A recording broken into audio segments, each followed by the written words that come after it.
मैं ब्रह्मचारी Sharma tricky maths concept set channel में आपका स्वागत करता हूं। इस चैनल के माध्यम से यूपी टेट एवं सीटेट परीक्षा के पाठ्यक्रम पर आधारित गणित विषय के प्रश्नों एवं पूर्व वर्षों में पूछे गए प्रश्नों के हल प्रस्तुत किए जा रहे हैं। इस वीडियो के डिस्क्रिप्शन बॉक्स में वर्ष 2011 से 2019 तक अब तक पूछे गए सभी प्रश्नों के हल की शॉर्ट ट्रिक के वीडियो का लिंक दिया गया है, जिसे आप निरंतर देखते रहें। आज मैं यूपी टेट जून 2013 अपर प्राइमरी लेवल के गणित विषय के प्रश्न पत्र का व्याख्यात्मक हल का पार्ट 2, जिसमें कुल 15 प्रश्नों का हल दिया जा रहा है, इसे प्रस्तुत करूंगा। इस वीडियो में यूपी टेट जून 2013 अपर प्राइमरी लेवल के मैथ का जो प्रश्न पत्र है, उस प्रश्न पत्र का लिंक भी दिया गया है, जिसे आप डाउनलोड भी कर सकते हैं।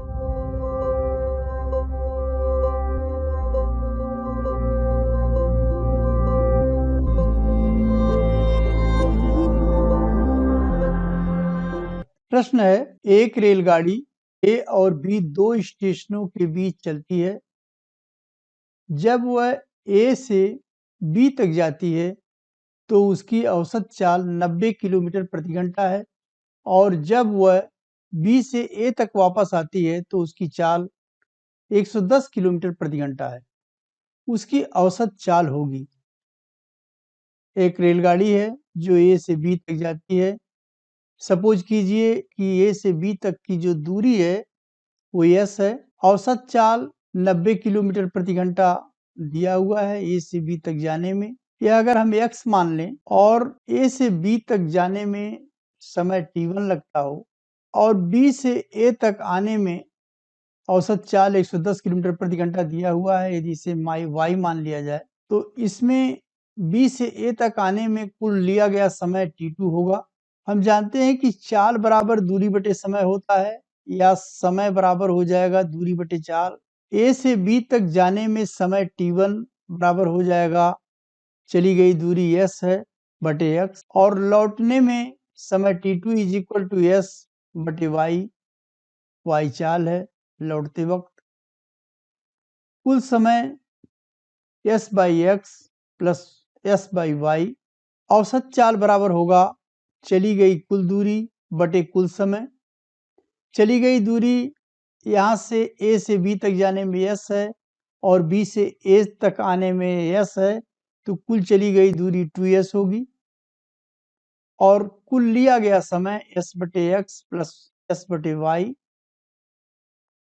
इज इक्वल टू हो जाएगा यहाँ पे 2s बटे s। अगर हम इसमें कॉमन ले लें तो ये बचेगा एक्स वाई, इसका एलसीएम होगा X Y, X plus Y.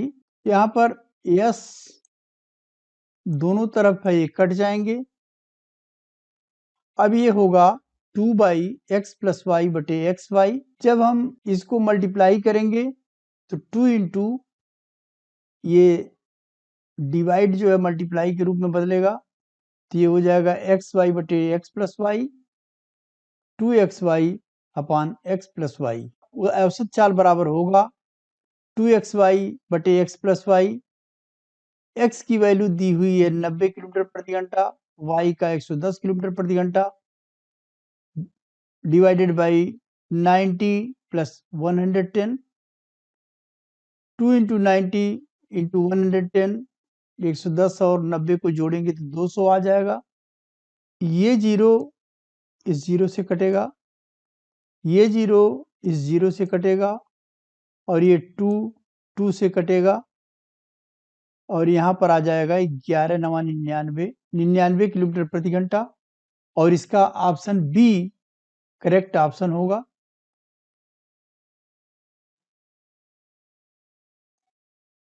Next question, यदि x4 plus 1/x4 is equal to 47 हो तो x³ प्लस 1/x³ का मान है। यहाँ पर अगर हम x² प्लस 1/x² का होल स्क्वायर निकालें तो आएगा x4 plus 1/x4 plus 2। x4 plus 1/x4 की वैल्यू दी हुई है, वो है 47। यहाँ पर हम 47 रखेंगे इसकी जगह पर, और यहाँ 2 रहेगा। इस पूरे की जगह पर हम 47 लिखेंगे, प्लस 2 हो जाएगा, तो ये 49 हो जाएगा। एक्स स्क्वायर प्लस 1/x² का होल स्क्वायर बराबर ये 7 का स्क्वायर हो जाएगा 49। एक्स स्क्वायर प्लस 1/x² बराबर 7, दोनों पक्षों का वर्गमूल लिया जाएगा। पुनः अगर हम देखें कि x प्लस 1/x का होल स्क्वायर बराबर होता है x square plus 1/x² plus 2, और एक्स स्क्वायर प्लस 1/x² की वैल्यू 7 है, तो यहाँ पर हम 7 रखेंगे इसकी जगह पर, तो ये हो जाएगा 7 प्लस 2 बराबर 9। एक्स प्लस 1/x का होल स्क्वायर बराबर 9, दोनों पक्षों का यदि हम वर्गमूल ले लें तो x प्लस 1/x बराबर 3 आ जाएगा। अब एक्स क्यूब प्लस 1/x³ बराबर होता है x प्लस 1/x एक कोष्ठक में, और दूसरे कोष्ठक में होता है x square plus 1/x² minus 1। यहाँ पर एक्स स्क्वायर प्लस 1/x² की जो वैल्यू है 7 है, तो इसकी जगह पर हम 7 लिखेंगे, 7 माइनस 1, और x प्लस 1/x की जगह 3 लिखा जाएगा क्योंकि इसकी वैल्यू 3 निकाली गई है। तो 3 into 7 minus 1 that is equal to 7 minus 1 6 आएगा। 6 into 3 is equal to 18। Option C correct option होगा। नेक्स्ट क्वेश्चन, 100 और 200 के बीच आने वाली उन संख्याओं का योग जो 9 से विभाज्य होगा। 100 और 200 के मध्य 9 से विभाजित होने वाली कुल संख्याएं, 200 में से 100 घटाएंगे हम, 9 से डिवाइड करेंगे, 100 आएगा, 100 बटे 9, 11 9 99, 11 आएगा। कुल 100 और 200 के बीच में 9 से विभाजित होने वाली संख्याएं 11 आएंगी, जिसमें प्रथम पद, इसमें जो 100 से कम विभाजित होने वाली संख्या होगी वो होगी 99, और 99 के जस्ट बाद 108 जो है प्रथम पद पड़ेगा, तो प्रथम पद हो जाएगा 108। अंतिम पद, चूंकि 10 पद और हैं और वो सब 9 से विभाजित हैं, तो 10 इंटू 9 ये 90 हो जाएगा। 108 में हम 90 जोड़ेंगे तो आ जाएगा 198। अंतिम पद 198 है, पहला पद 108 है, और ये 9 से विभाजित होने वाली संख्या है। प्रथम पद यदि ए हो, अंतिम पद जेड हो, और पदों की संख्या n हो, का जो टोटल होता है एस एन बराबर होगा n/2 a plus Z. n means पदों की कुल संख्या 11, n की जगह पर हम 11 लिखेंगे, और a की जगह 108 प्लस z की जगह 198/2, और 108 और 198 जोड़ेंगे तो 306 आएगा। 11 गुणे 306 बटे 2, 2 से हम इसे काटेंगे, 2 1 के 2, यहाँ पे 2 1 के 2 होगा, 2 5 10 और 2 3 6, 153 है। 11 गुणे 153, 153 में हम 11 का गुणा करेंगे तो 11 3 33 के 3 हो जाएगा, 11 5 55, 3 58 के 8, और हासिल 5 होगा। 11 के 11 हासिल 5 होगा, 11 के 11 और 5 16, तो 1683 आएगा, और इसका करेक्ट ऑप्शन होगा सी। नेक्स्ट क्वेश्चन, यदि x is equal to 2 plus root 2 हो तो एक्स स्क्वायर प्लस 4/x² का मान क्या होगा। x की वैल्यू दी हुई है 2 plus root 2, X square plus 4/x² बराबर होगा, यहाँ x की वैल्यू रख दी जाएगी, x की वैल्यू 2 प्लस रूट टू का इसका स्क्वायर हो जाएगा, प्लस 4/2 प्लस रूट 2 का स्क्वायर हो जाएगा। 2 प्लस रूट 2 का स्क्वायर करेंगे तो ये हो जाएगा 4 plus 2 plus 4 root 2 plus 4 divided by 2 plus root 2 का स्क्वायर करेंगे तो 4 प्लस 2 प्लस 4 रूट 2 आएगा। इसे अगर हम जोड़ेंगे तो 4 2 6, 6 plus 4 root 2 divided by 1 plus 4 by, यहाँ पे 4 और 2 जोड़ेंगे तो 6 हो जाएगा, 6 प्लस 4 रूट 2 होगा। अब इसको जोड़ने पर इसका एलसीएम हो जाएगा 6 + 4√2 और यहाँ पर आएगा 6 + 4√2 का स्क्वायर प्लस 4। जब हम इसका स्क्वायर करेंगे तो ये आ जाएगा 6 × 36 प्लस हो जाएगा, इसका स्क्वायर होगा 2 हो जाएगा और ये 4 × 16 हो जाएगा, तो 32, 4 × 16 दूनी 32 हो जाएगा प्लस 6 × 24 दूनी 48√2 प्लस 4 ऑलरेडी है। जब हम इसको जोड़ेंगे 36 प्लस 32 प्लस 4 तो ये हो जाएगा 72 प्लस 48√2 डिवाइडेड बाई 6 + 4√2 के, इसमें 12 हम कॉमन ले लेंगे, 12 कॉमन हो जाएगा और कोष्ठक में बचेगा 6 + 4√2 डिवाइडेड बाई 6 + 4√2। ये 6 + 4√2 और 6 + 4√2 ये कट जाएंगे, एक टाइम जाएगा और यहाँ पर 12 आंसर आएगा और ऑप्शन सी इसका करेक्ट ऑप्शन होगा। Next question, 21a³ - 17a² 89a³ - 64a² plus 6a + 16 से कितना कम है? यानी ये 21a³ - 17a² इस दूसरे फिगर से कितना कम है। तो इस संख्या में से इसको अगर हम घटाते हैं तो ये पता चल जाएगा कि यह कितना इससे कम है। 89a³ - 64a² plus 6a plus 16 minus 21a³ - 17a²। इसको हम ब्रैकेट खोलेंगे तो यहाँ पे माइनस आ जाएगा और यहाँ पे अगर माइनस है तो ये प्लस होगा क्योंकि चिन्ह इसमें बदल जाते हैं।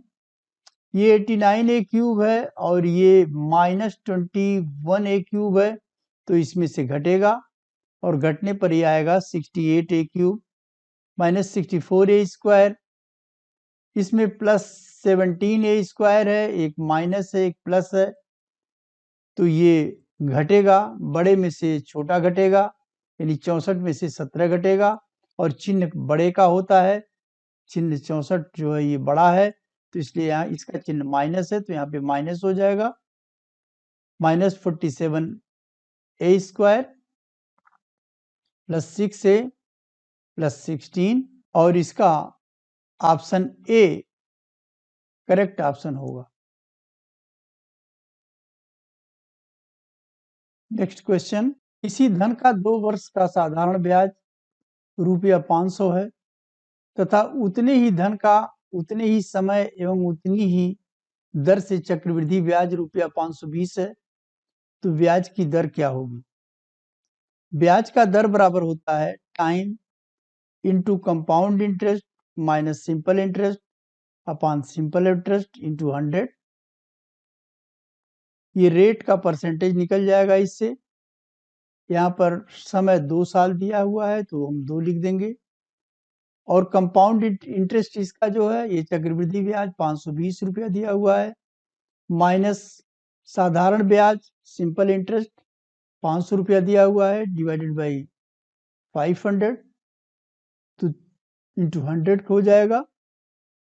2 × 20 डिवाइडेड बाई 500 इंटू 100, ये 0 इस 0 से कटेगा और ये 5 × 1 = 5, 5 × 4 = 20 होगा, 4 दूनी 8, 8% आ जाएगा और इसका करेक्ट ऑप्शन बी होगा। नेक्स्ट क्वेश्चन, यदि 2 शंकुओं के आयतन में 1:4 का अनुपात हो और उनके व्यासों में 4:5 का अनुपात हो तो उनकी ऊंचाइयों में अनुपात क्या होगा? शंकु का आयतन बराबर होता है 1/3 πr² के। माना 2 शंकु हैं, पहले की ऊंचाई h1 है, दूसरे की h2 है, पहले की त्रिज्या r1 है, दूसरे की त्रिज्या r2 है, पहले का आयतन v1 है, दूसरे का v2 है, तो V1 बराबर हो जाएगा 1/3 पाई R1 स्क्वायर H1 और V2 इज इक्वल टू हो जाएगा 1/3 pi R2 square into H2। V1 by V2 is equal to हो जाएगा 1/3 pi R1 square H1 divided by 1/3 pi R2 square H2 के। ये 1/3 से कट जाएगा, पाई से कट जाएगा। अब बचेगा V1 by V2 is equal to हो जाएगा H1 by H2 into R1 square by R2 square. R1 R2 का जो रेशियो है, इनके व्यास का रेशियो 4:5 है, तो यही अनुपात जो है इनके रेडियस का भी होगा। तो 4 यहाँ पर हो जाएगा, R1 की जगह 4 स्क्वायर, R2 की जगह 5 स्क्वायर। तो ये हो जाएगा, ये बराबर दिया हुआ है V1 by V2 is equal to 1/4 दिया हुआ है, तो यहाँ पर 1/4 लिखा जाएगा। 1/4 बराबर हो जाएगा 16H1 बटे 25H2 और H1 by H2 is equal to हो जाएगा ये 25/64 और इसका रेशियो होगा 25:64 और इसका जो करेक्ट ऑप्शन होगा वो होगा डी। नेक्स्ट क्वेश्चन, 10 मीटर लंबी 6 मीटर ऊंची और 22.5 सेंटीमीटर मोटी दीवार बनाने में कितने ईंटों की आवश्यकता होगी यदि प्रत्येक ईंट का आकार 25 सेंटीमीटर गुणे 12 सेंटीमीटर गुणे 9 सेंटीमीटर हो। दीवार का कुल आयतन होता है L इंटू बी इंटू सी के। इसमें हम जो 10 मीटर दिया हुआ है सभी को एक ही यूनिट में रखेंगे, यानी 10 मीटर को हम सेंटीमीटर बना लेंगे। तो ये एल बी सी बराबर हो जाएगा 10 metre into 6 metre into 22.5 centimetre. 10 metre में हम 1 मीटर में 100 सेंटीमीटर होता है, ये हो जाएगा 1000 सेंटीमीटर। 6 मीटर में 600 सेंटीमीटर और 22.5 सेंटीमीटर ऑलरेडी दिया हुआ है, तो इस दीवार का कुल आयतन हो जाएगा, एक ईंट का आयतन हो जाएगा एल बी सी, इसका भी 25 centimetre into 12 centimetre into 9 centimetre. ईंटों की संख्या कुल दीवार का कुल आयतन में एक ईंट का आयतन से अगर हम भाग दे दें तो ईंटों की संख्या निकल जाएगी। तो दीवार का कुल आयतन है 1000 सेंटीमीटर गुणे 600 सेंटीमीटर गुणे 22.5 सेंटीमीटर डिवाइडेड बाई हो जाएगा एक ईंट का आयतन 25 सेंटीमीटर गुणे 12 सेंटीमीटर गुणे 9 सेंटीमीटर। यहाँ पर ये सेंटीमीटर से कट जाएंगे,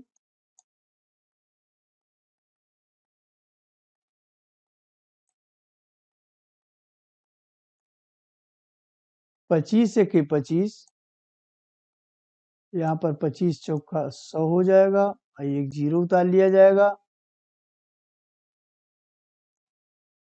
यहाँ 12 से काटेंगे हम, 12 के 12, 12×25 60 और एक जीरो आ जाएगा, इससे कट जाएगा। 9 से काटेंगे हम, 9 के 9, 9 दूनी 18, 4 22, 9 पचे 45, ये 2.5 हो जाएगा। 40 गुणे 50 गुणे 2.5, 40 में जब 50 से गुणा करेंगे तो ये 2000 हो जाएगा, 2000 गुणे 2.5 और 2.5 में 2000 का मल्टीप्लाई करेंगे तो 5000 आ जाएगा। इसलिए इसका जो करेक्ट ऑप्शन होगा वो होगा सी। चित्र ABCD में AB बराबर BC तथा एंगल BAD और एंगल BCD समकोण है। AD और CD में संबंध ज्ञात कीजिए। ये A है, ये B है और यहाँ पर ये C है और यहाँ पर ये D है। ये भी बराबर दिया हुआ है BC के। B और D को मिलाया गया ये एंगल ये 90 डिग्री है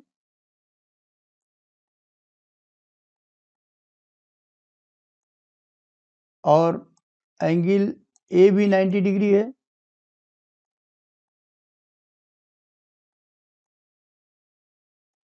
बी और डी को मिलाया जाएगा, यहाँ पर दो त्रिभुज बन गया, त्रिभुज बी सी डी और बी ए डी। ये दोनों त्रिभुज राइट एंगल ट्रायंगल हैं और एक भुजाएं दोनों की बराबर हैं।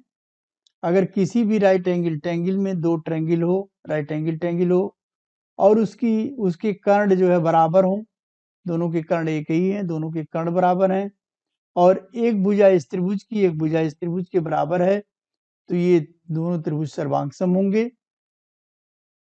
ए बी और बी सी ऑलरेडी बराबर हैं, इसलिए ए डी और सी डी भी आपस में बराबर होंगे और ए डी और सी डी आपस में बराबर होंगे, इसलिए इसका जो ऑप्शन सी है वो करेक्ट ऑप्शन होगा।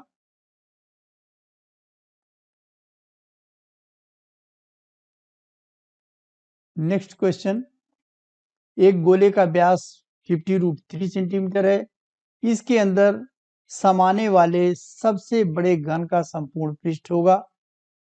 गोले के अंदर रखे जा सकने वाला सबसे बड़े घन का विकर्ण गोले की व्यास के बराबर होगा। इसमें विकर्ण दिया हुआ है 50 करनी में 3 और घन का विकर्ण बराबर होता है 1 करनी में 3, जहां पर ए जो है घन की एक भुजा है, तो विकर्ण बराबर 1 करनी में 3, विकर्ण दिया हुआ है 50 करनी में 3 बराबर हो जाएगा 1 करनी में 3, या ए बराबर हो जाएगा 50 करनी में 3 बटे करनी में 3। ये करनी में 3 कट जाएगा और केवल यहाँ पर 50 आएगा। अब एक भुजा अगर घन की 50 सेंटीमीटर है तो घन का संपूर्ण पृष्ठ बराबर 6a स्क्वायर होता है। 6 into 50 into 50 that is equal to 15,000 centimetre square. Next question, एक समकोण त्रिभुज में दो भुजाओं की लंबाइयों का गुणनफल कर्ण के वर्ग के आधे के बराबर है। एक न्यून कोण है, यहाँ पर a इंटू बी दो भुजाओं की लंबाइयों का गुणनफल, अगर एक भुजा a है दूसरा b है तो a इंटू बी बराबर हो जाएगा कर्ण अगर c है तो c का वर्ग बटे 2। यहाँ पर c स्क्वायर, यहाँ पर a b c त्रिभुज की भुजाएं हैं और चूंकि a b c एक समकोण त्रिभुज है, c उसका कर्ण है, इसलिए a square plus b square बराबर c स्क्वायर होगा। यहाँ पर c स्क्वायर बराबर 2ab होगा, तो c स्क्वायर की जगह हम 2ab लिख सकते हैं, तो a स्क्वायर प्लस b बराबर 2ab, a square plus b square minus 2ab बराबर 0 होगा। a square plus b square minus 2ab बराबर होगा a माइनस b का होल स्क्वायर बराबर 0। a minus b is equal to 0, a is equal to b। a और b दो भुजाएं आपस में बराबर हैं, तो जो अभीष्ट कोण होगा वो 180 में से अगर हम 90 माइनस कर दें बटे 2 कर दिया जाएगा तो 90 बटे 2 45 अंश होगा।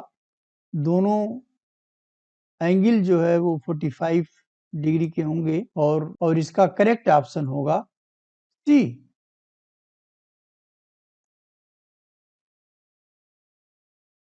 नेक्स्ट क्वेश्चन है, 100 प्रेक्षणों का समांतर माध्य 50 ज्ञात किया गया। यदि त्रुटिग्रस्त दो वस्तुओं की 3 और 92 के स्थान पर 30 और 29 मानकर गणना कर दी गई हो तो सही समांतर माध्य है। 100 प्रेक्षणों का योग हो जाएगा, चूंकि 50 उसका माध्य आ रहा है तो माध्य से जब हम 100 प्रेक्षणों का गुणा करेंगे तो ये आ जाएगा 100 प्रेक्षणों का योग 5000। 3 प्लस 92 बराबर 95 के स्थान पर 30 प्लस 29 बराबर 59 मानकर गणना कर ली गई है, तो 100 प्रेक्षणों का वास्तविक योग अगर निकाला जाए जो 5000 आया है इसमें से हम ये 59 माइनस करेंगे और 95 ऐड करेंगे, क्योंकि ये 59 गलत जो ऐड किया गया है। यहाँ पर 5000 माइनस 59 प्लस 95 होगा, और ये प्लस 95 है, ये माइनस 59 है। तो इसमें से जब हम माइनस करेंगे तो ये आ जाएगा 36 आ जाएगा, प्लस 36, 5000 प्लस 36 बराबर 5036। अब नया समांतर माध्य हो जाएगा 5036 बटे 100, और ये हो जाएगा 50.36, और इसका जो करेक्ट ऑप्शन होगा वो होगा बी। नेक्स्ट क्वेश्चन, संख्याओं 1, 4, 5, 7, 8, 10, 12, 13, 15, 17 के समुच्चय का मानक विचलन 4.85 है। यदि प्रत्येक संख्या में 10 जोड़ दिया जाए तो नए समुच्चय का मानक विचलन होगा। ये जो है संख्याओं का औसत बराबर होगा, इसमें संख्याओं का औसत हो जाएगा 1 plus 4 plus 5 plus 7 plus 8 plus 10 plus 12 plus 13 plus 15 बटे डिवाइडेड बाई 10, क्योंकि संख्याएं 10 है तो ये इनका योग हो जाएगा 92। 92 में हम 10 से डिवाइड करेंगे, 9.2 आएगा। औसत से विचलन यानी जो औसत इसका 9.2 आया, इसे सभी संख्याओं का जो विचलन है वो हम निकालेंगे। जैसे 9.2 में से हम 1 माइनस करेंगे तो 8.2 आएगा, 9.2 में से 4 माइनस करेंगे तो ये आ जाएगा 5.2। इस प्रकार हर एक से विचलन निकालेंगे। फिर प्रत्येक संख्या में 10 जोड़ने पर इसका औसत जो है 192 बटे 10 बराबर 19.2 हो जाएगा, और 10 जोड़ने पर औसत से विचलन निकाला जाएगा तो ये औसत जो है इसका 19.2 है, माइनस 11 माइनस करेंगे तो 8.2 आएगा, और हर एक का जब विचलन निकालेंगे वो सेम संख्या प्राप्त होगी, यानी विचलन में कोई अंतर नहीं हो गया। संख्या को जोड़ने पर भी विचलन में कोई अंतर नहीं है। मानक विचलन बराबर होता है ए एवरेज माइनस A1 का whole square plus A average minus A2 whole square plus A average minus A3 whole square plus A average minus AN whole square divided by n minus 1। तो यहाँ पर n की जो संख्या है, total संख्या जितनी है, संख्याओं की संख्या वो 10 है, इसमें कोई परिवर्तन नहीं होना है। और यहाँ पर जो ए एवरेज और A1 का जो डिफरेंस है उसमें भी कोई परिवर्तन नहीं हो रहा है 10 जोड़ने पर, इसलिए इसके मानक विचलन में कोई भी परिवर्तन नहीं होगा। इसको जो हल करके दिखाया है कि इसमें कोई परिवर्तन नहीं हो रहा है। इसको आप चाहें तो ये मान करके कि कोई भी संख्या इसमें जोड़ने पर उसके मानक विचलन पर कोई प्रभाव नहीं पड़ता है, आप इसका आंसर दे सकते हैं। और इसका जो करेक्ट ऑप्शन होगा, चूंकि जो 4.85 पहले से था वही इसका आंसर होगा, और इसका मानक विचलन होगा 4.85, और इसका ऑप्शन बी करेक्ट ऑप्शन होगा। नेक्स्ट क्वेश्चन है, यदि किसी सारणी के सभी पदों का समांतर माध्य 40 और माध्यिका 50 हो तो उस सारणी के पदों का बहुलक हो सकता है। बहुलक बराबर होता है 3 इंटू माध्यिका माइनस 2 इंटू माध्य।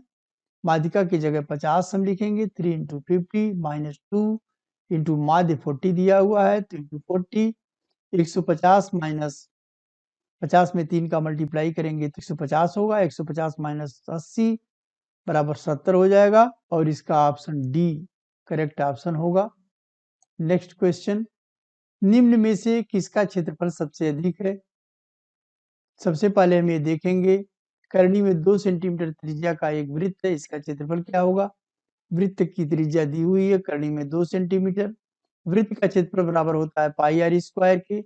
पाई की वैल्यू हम 22/7 लिखेंगे, 22/7 गुणे करनी में 2 का स्क्वायर, ये बराबर हो जाएगा 2, इस 44/7 हो जाएगा, 44 में 7 का भाग देंगे तो ये 6.28 वर्ग सेंटीमीटर आ जाएगा।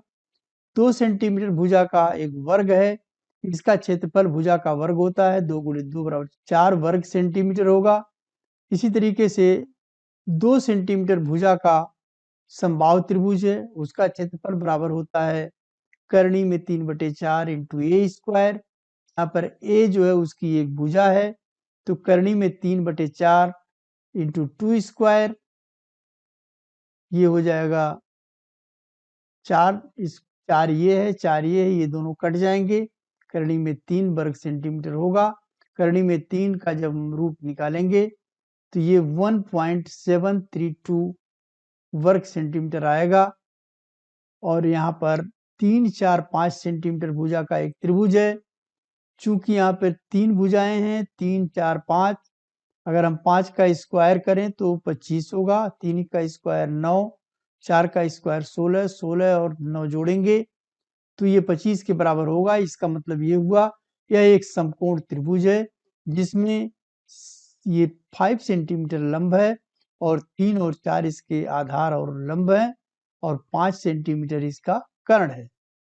तो समकोण त्रिभुज का इस त्रिभुज का जो क्षेत्रफल होगा वो हाफ इंटू आधार गुणे लंब a इंटू बी हो जाएगा। 1/2 गुणे 3 गुणे 4, 3 चौके 12, 2 से भाग देंगे तो 6 वर्ग सेंटीमीटर आएगा। उपरोक्त गणनाओं से स्पष्ट है कि वृत्त का जो क्षेत्रफल है वो 6.28 वर्ग सेंटीमीटर है और यही सर्वाधिक है, इसलिए इसका करेक्ट ऑप्शन ए होगा।